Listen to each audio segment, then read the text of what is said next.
Man, a fun one on the diamond yesterday. The Noles find a way to stay alive in Omaha. And now you get a rematch. We'll talk in just a moment with my buddy Sports Talk Jay about the Tennessee Volunteers and the rematch and what we're looking forward to. Pitchers, hitters, what they're going to be bringing in their second matchup with the Noles. But let's talk a little bit about the win against North Carolina. Florida State, the last ACC team remaining in Omaha. NC State gone due to the Gators. Virginia gone due to the Noles. And now UNC gone due to the Florida State Seminoles. The Noles are not only the last ACC team remaining, they are maybe the only team in the country with a real shot at knocking Tennessee off before they go out and win a national championship. I've been talking to people about both sides of the bracket and what both sides of the bracket really have been. And obviously one side has seen a ton of offense with Florida State and Tennessee averaging 9 runs a game. And the other side of the bracket hasn't scored as much as Florida State and Tennessee combined. It's been pretty impressive to see what the Noles and Vols have done on behind the plate, on the base paths.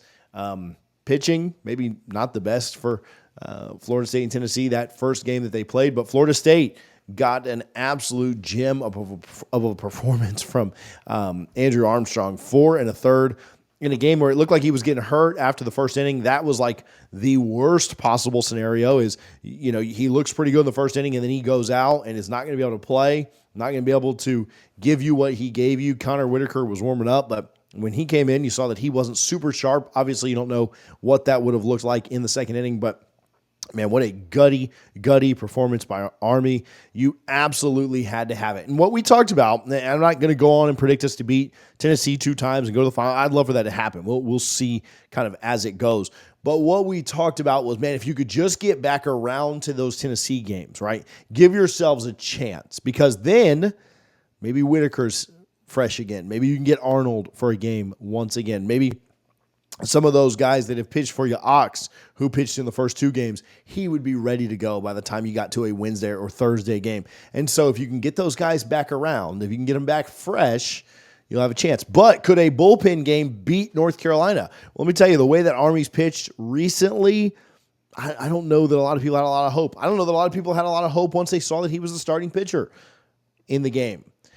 And for good reason, all right? Like they weren't just crap talking the kid or just being down on him. I mean, he's not been great recently. And you go through spurts. Dorsey wasn't good until we got into the regional. And now he's probably your hottest pitcher. So for Army to go out there and give you what he gave you was just phenomenal. It was one of those performances that you just absolutely had to have. Again, Carson Dorsey did it for you again on Sunday. He did it in the Supers. He did it for you in regionals. Yeah, guys step up at this time of year and in moments and in places that they're not expected to, in ways that they're not expected to. And I think Whitaker did that a little bit on Friday night. It gets missed because you ended up losing the game anyway. But I think Whitaker did that a little bit on Friday night. I thought Connor Holtz did that today. Oh, my goodness. That was phenomenal, the way that he was able to come in and really shut them down. Whitaker just didn't have it for whatever reason. Maybe brought back a little too quick. Maybe just still kind of feeling the effects of his longest outing, 71 pitches on Friday night. But I don't know the reason. I think Whitaker will still pitch at some point against Tennessee.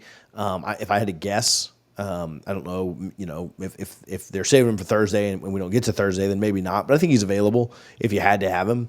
But yeah, you had to have a performance like that from Armstrong, and you did. I don't know if Army's off his game and UNC takes a 4 or 5 run lead early.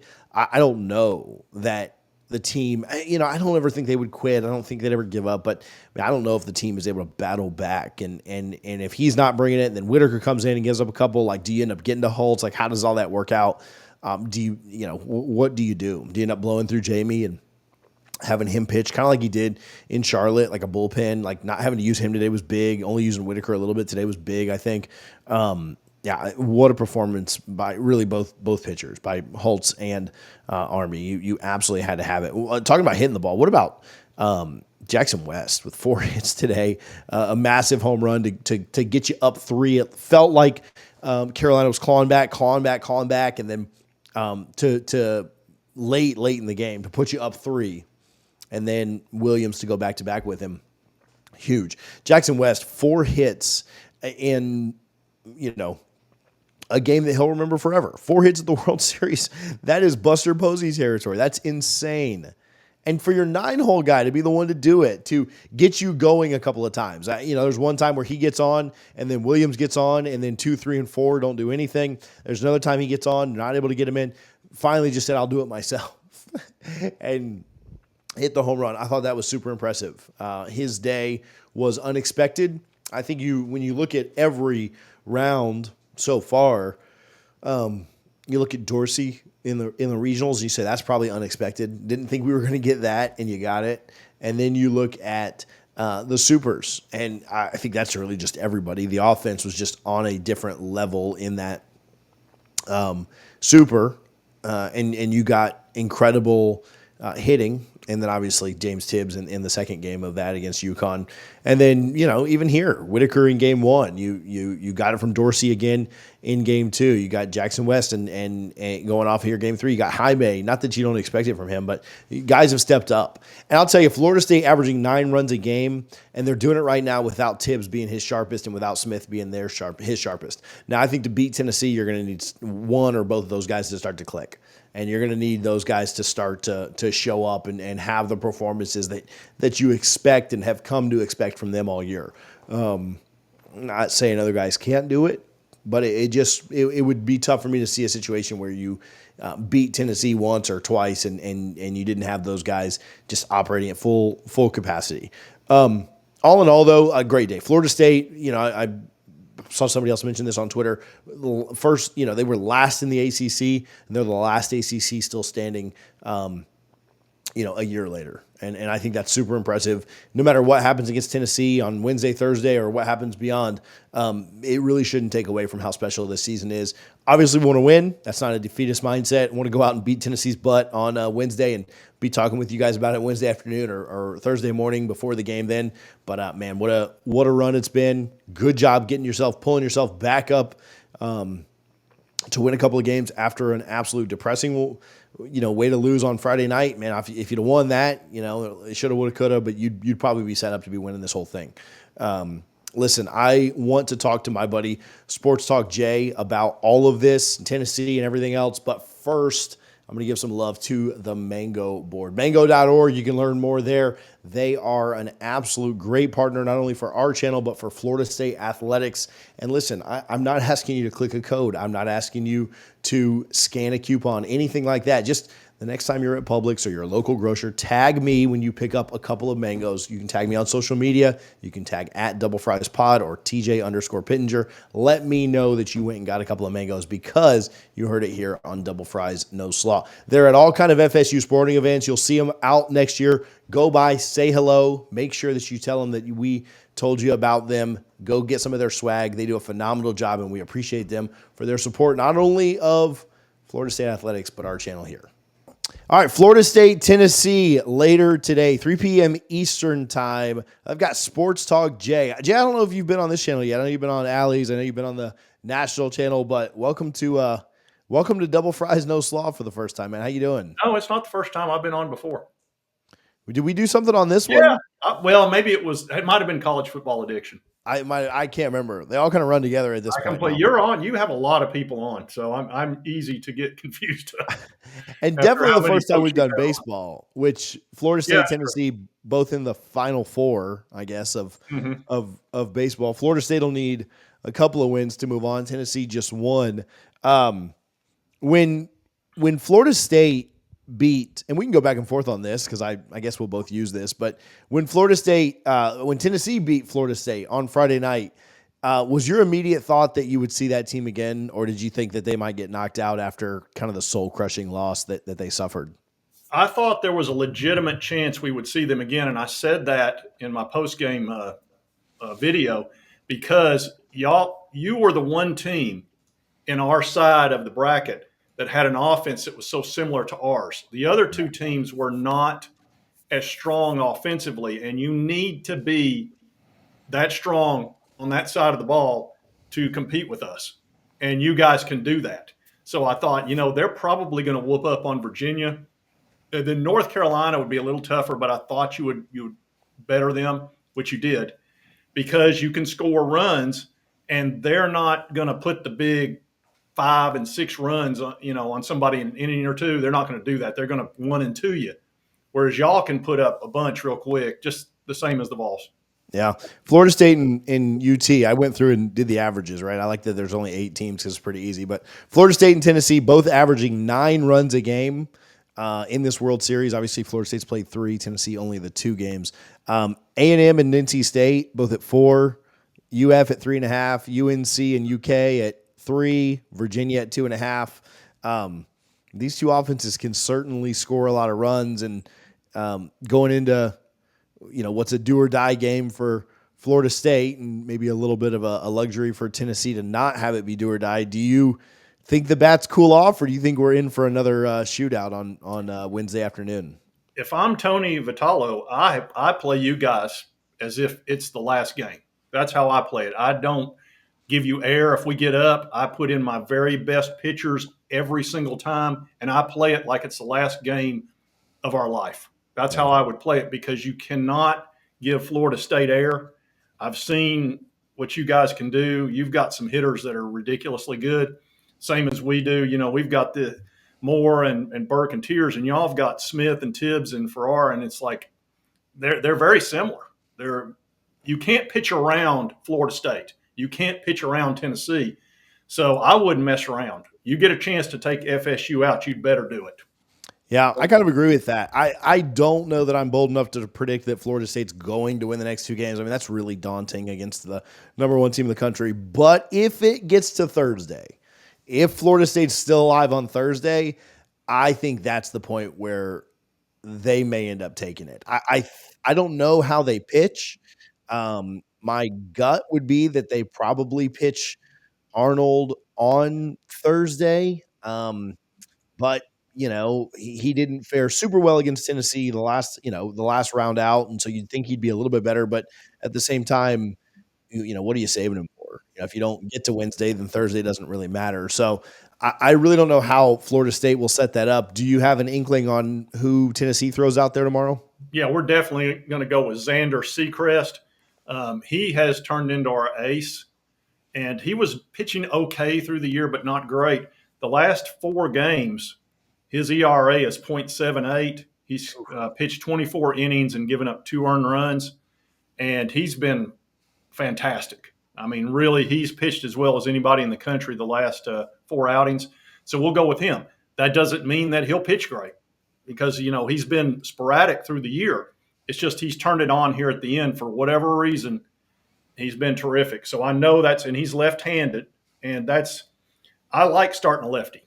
I think that creates problems for the other team typically, and it also keeps them from stealing bases.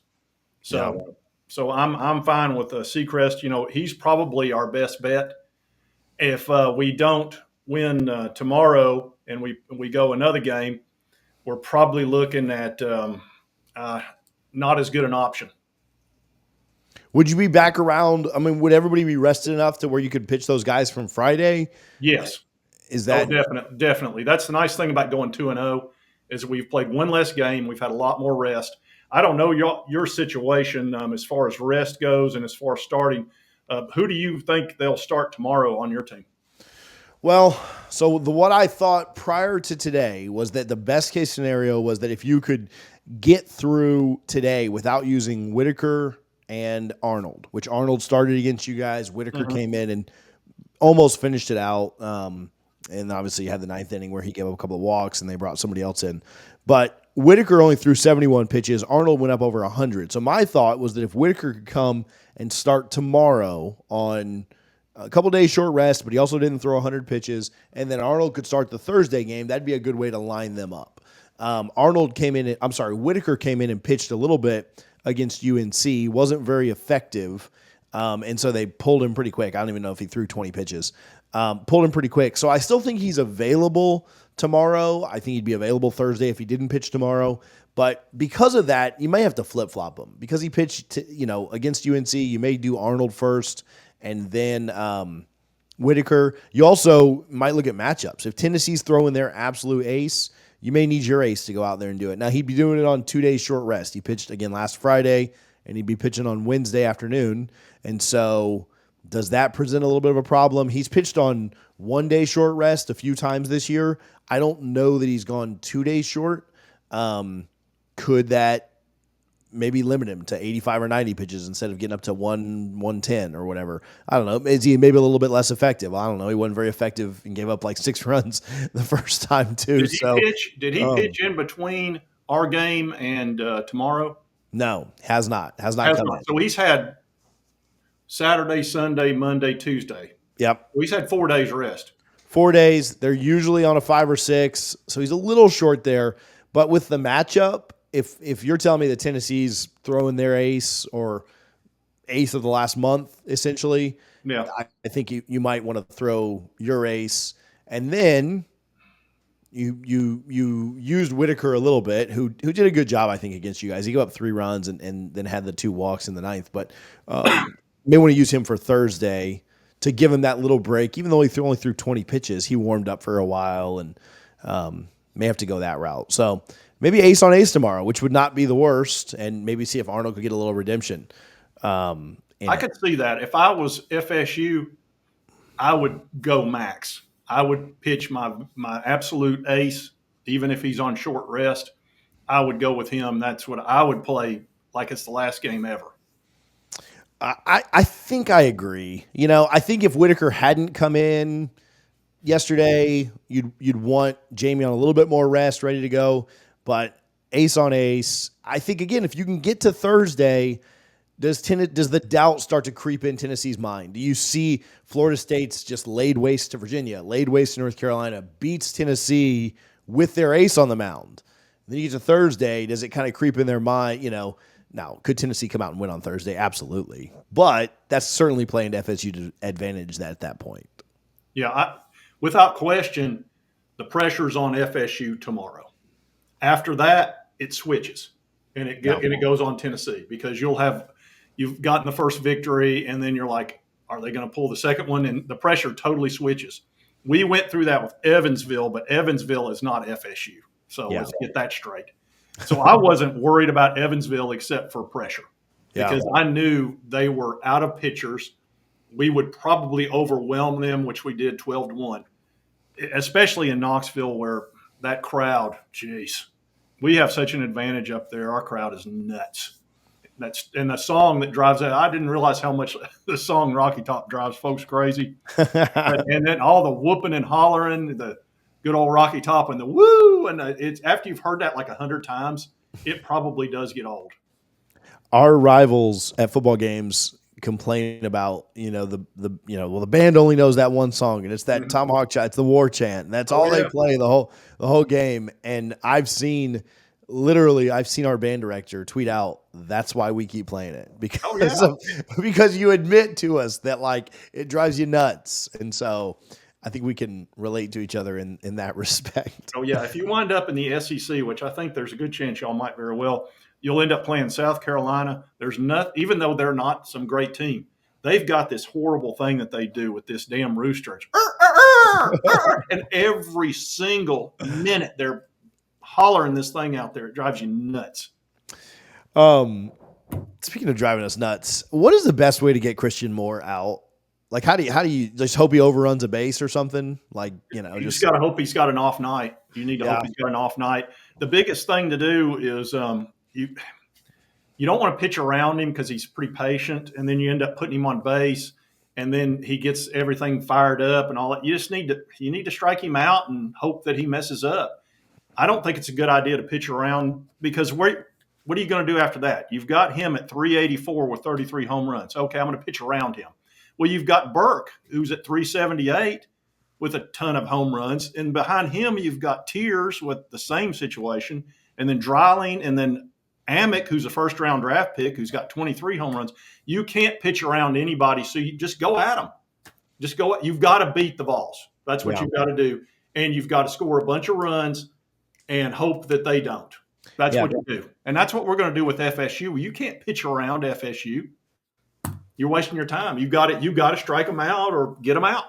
And you're going to give up some runs that way. But you're right. Like, it's not. I was watching the UF game today, or yesterday. Sorry. So it was rained out.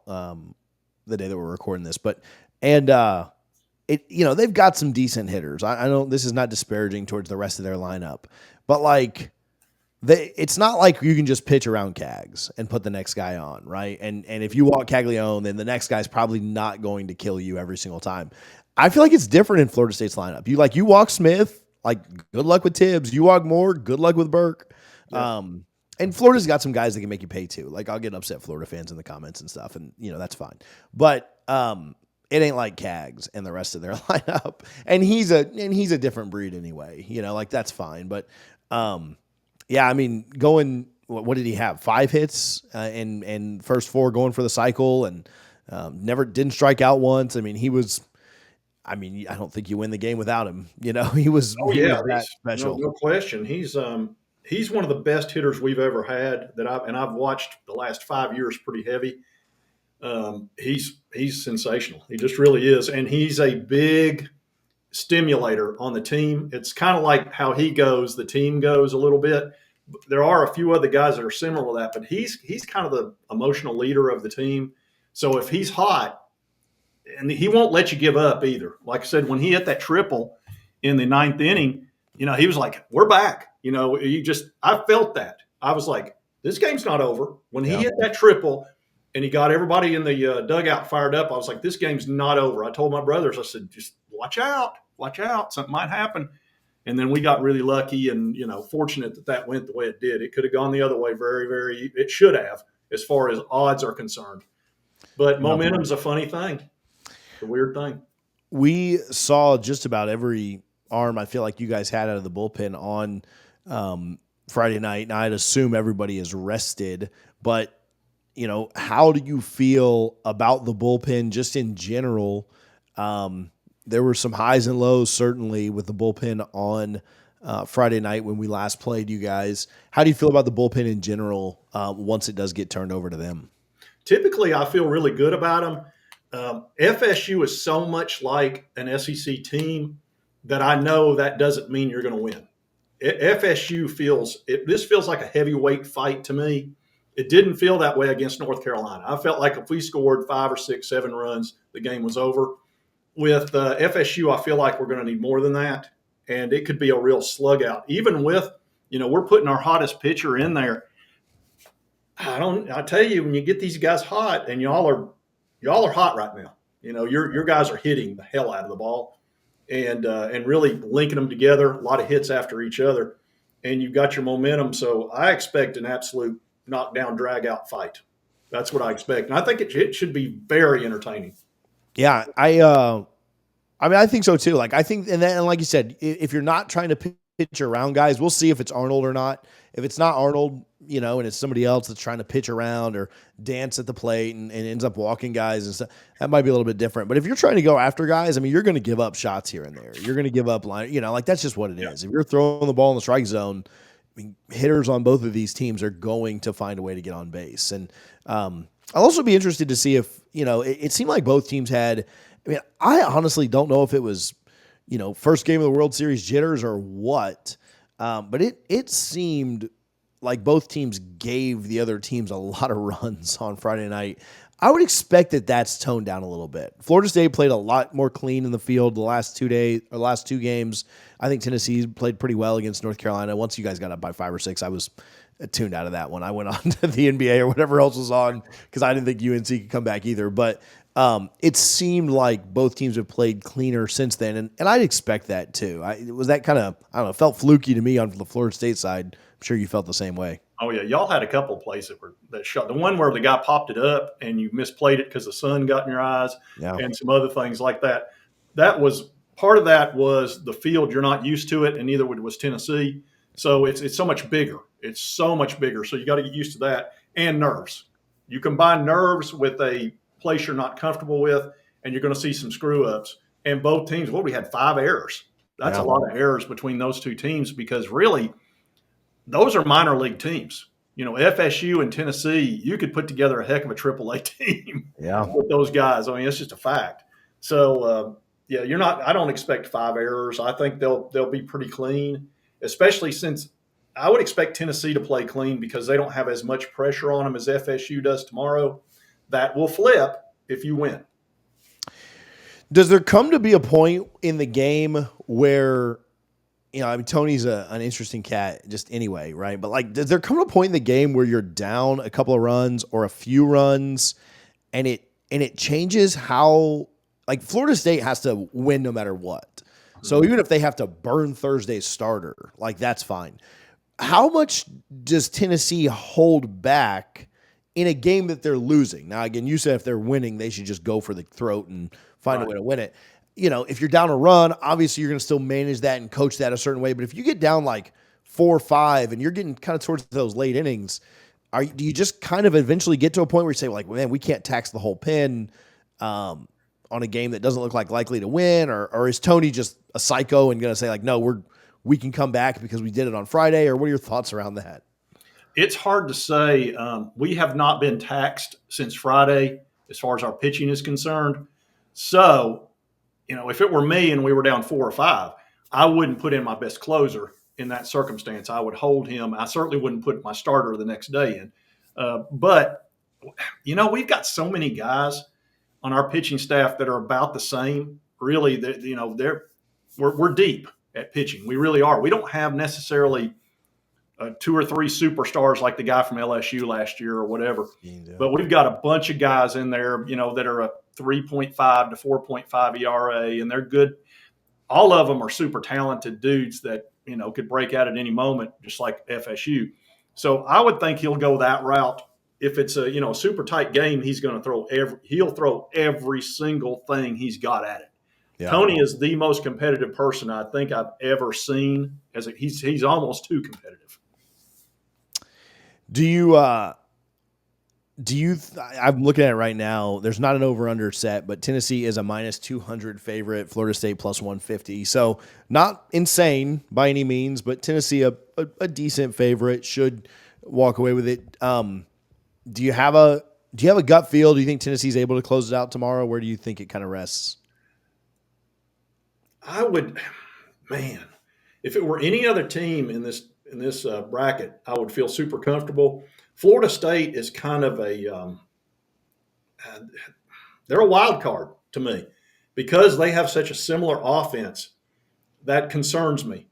And then I know you're pitching solid, so I would give Tennessee the edge because we do have our guy that's the hottest pitcher right now, but it's college baseball, man. It's the most fickle sport in the world. You're never super confident. You just aren't. It's not like football. When you're going to pretty much win when you line it up, unless you're going up against, Alabama or something like that. You know who you're going to beat. In baseball, we could win 10-0 or get beat 10-0. I mean, that might shock you, but it could happen. Yeah. When you look at I brought up odds. When you look at the odds for like the MLB, and you got like the best team in the league and the worst team in the league, like they're never separated by more than like 100 because baseball is just so weird. Like you just mentioned, like you can, it can be such a difference. The one thing I will say that maybe I'll push back on just a little bit is I agree with you that I don't think there's a lot of pressure on Tennessee in this first game, but I also don't think there's much pressure on FSU. I think there's the pressure of like your season's over if you don't, but I also think that has like, they've almost gotten to a point where it's a little bit of house money. Like nobody expects them to win tomorrow. After the way that they went out on Friday night, I don't know how many people expected them to be able to rebound and win the next 2, even though, UVA and North Carolina, maybe not the best teams in the country right now.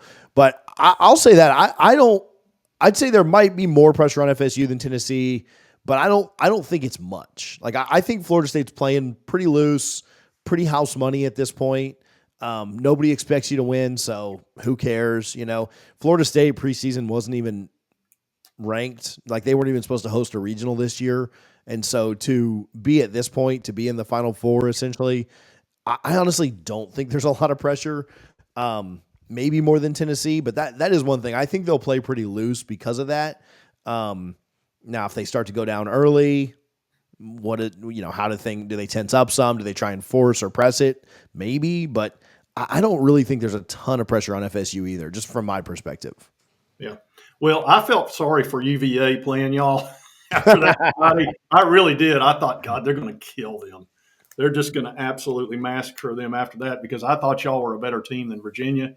anyway, and then losing that way, there's almost a tenacious, just a anger that Yeah. comes out, of good, talented athletes that you really don't want to go up against them right after a brutal loss like that.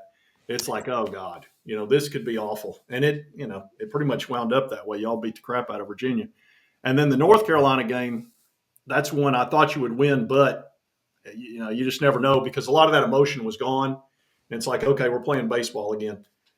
I don't know that y'all have got a ton of pressure on you, honestly, other than just look, it's the World Series. Yeah. It doesn't get any bigger in college ball.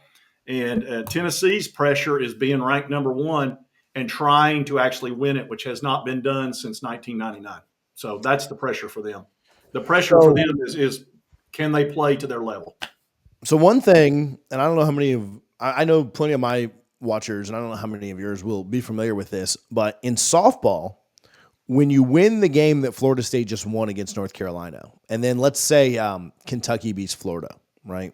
When that happens, you flip sides of the bracket, and so it's not the true regional format that we have now. So again, say Kentucky wins, they're favored tomorrow. They probably should beat the Gators if they just don't pitch to Caglione. Kentucky would come over and play Tennessee, and Florida State would go over and play A&M. And Florida State would still have to beat A&M twice. Kentucky would have to beat Tennessee twice. But I almost like that better, and I certainly would this year because I might be a homer. I might be biased on this, but I think the best two teams are playing each other tomorrow at 3 p.m. Doesn't it feel like it's the College World Series final? It does. Yeah. I swear it does. If Florida State wins these next two, I think they're going to win it. And Tennessee wins either of the next two, I think they're going to win it too. Now, A&M's a good team. There's some good teams on the other side that if they get through that, they could make it challenging. But yeah, I agree. I think the World Series is these next two games on our side, and I'll probably, A&M will probably win it because I've said that. But yeah, that's what I feel like too. It's kind of a shame that we don't have the softball format so that we could get over there and then meet back up in the finals because a 3-game series of these two teams would be a lot of fun, which maybe we're going to get a 3-game series if Florida State can find a way to win this one. So anything else on your end? If not, tell the people where they can check out your work. I know you do more than just the Vols. So, do a lot with college football and everything else, but anything else on this game? If not, tell them where they can find you. Yeah. Just Sports Talk Jay on YouTube. I try to cover college sports, primarily football, but baseball and basketball. I've been doing a lot more of that. I'm kind of new to this YouTube thing. So I've just been trying to get my feel for it. So, like I said, I'm not 100% sure exactly what I'm covering from day to day. It just depends on what pops up on my screen of what interests me. But SEC primarily. But this series has intrigued me to no end, and I'm not a bit surprised that FSU wound up coming back around. I didn't give FSU a lot of grief after that game. I gave a Renegade group a little bit just because of how they reacted. But I was like, I don't think I'm going to talk too much crap because they could come right back around and you got to face them again. So I'm excited about this. It should be super fun. It's great to have this outside of football. It used to be you just football for 4 months or whatever, 5, and then you had 7 months off. Now you got a lot going on, and this baseball's really become entertaining. Hey, I appreciate Sports Talk Jay a ton for hanging out with us, talking to us a little bit about Tennessee. Hopefully, we can get him back on tonight or tomorrow morning to talk about another matchup on Thursday. Fingers crossed. I think the sports gods owe us one after what went on Friday night. But either way, again, I don't think it takes away from the season one way or the other. But let's go get one more win. Go Noles. Thank you guys for tuning in, and we'll talk to you soon.